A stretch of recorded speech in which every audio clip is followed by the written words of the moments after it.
Hola, muy buenas noches. Dios les bendiga. Siempre haciendo un llamado a la reflexión a través de las Escrituras. Quiero llevarles a Lucas capítulo 18, del verso 1 en adelante. El Señor Jesucristo pone como ejemplo a una viuda que se está presentando ante un juez injusto.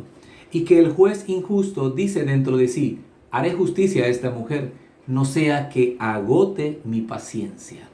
Jesús le dice a sus discípulos: ¿acaso el Padre no hará justicia a aquellos que piden a Él día y noche?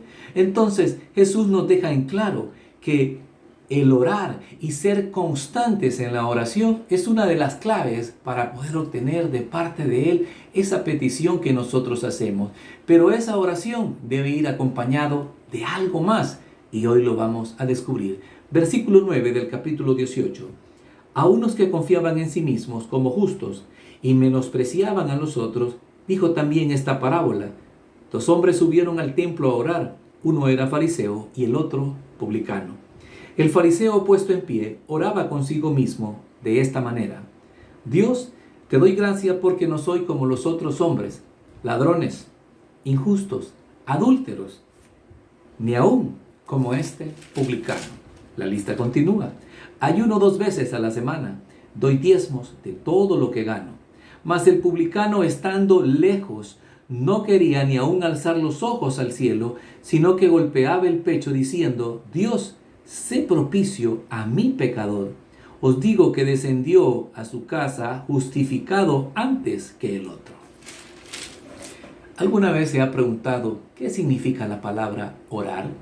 Sí, orar significa postrarnos, significa tirarnos al suelo y rogar y suplicar a aquel que tiene la autoridad y la voz para poder resolver la petición que se hace.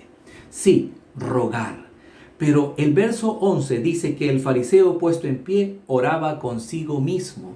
No le rogaba a Dios ni le estaba suplicando, sino que oraba para él mismo y menospreciaba a los demás pecadores y aún al que estaba por ahí, al publicano.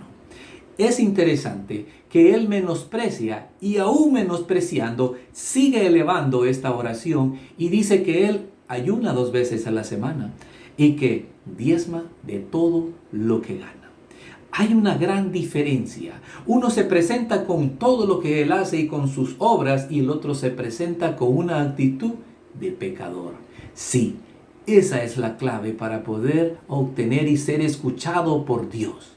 Entender que somos pecadores, entender que necesitamos de su perdón, porque Él conoce y sabe quiénes somos. No necesitamos decir alguna posición que tengamos, no necesitamos decirle si tenemos años en la obra. Lo que necesitamos decirle es que somos pecadores y que necesitamos de Él. Y es interesante porque muchas veces no nos damos cuenta cómo estamos actuando. Hasta que vamos a la palabra de Dios y nos comparamos con la palabra de Dios, entonces podemos darnos cuenta cómo estamos actuando delante de Dios. Si vamos al libro de Proverbios, capítulo 8, del verso 3 en adelante, dice la Escritura: el temor de Jehová es aborrecer el mal, la soberbia, la arrogancia, el mal camino, la boca perversa, aborrezco, dice Jehová. Es interesante porque esto encaja perfectamente en lo que hacía el fariseo. Todo lo que él hacía, Dios lo aborrecía. Pero el temor de Dios sí estaba en el publicano. Y es interesante qué dolor pudieron sentir los que estaban oyendo a aquellos religiosos cuando Jesús dijo que el publicano descendía justificado antes que el fariseo.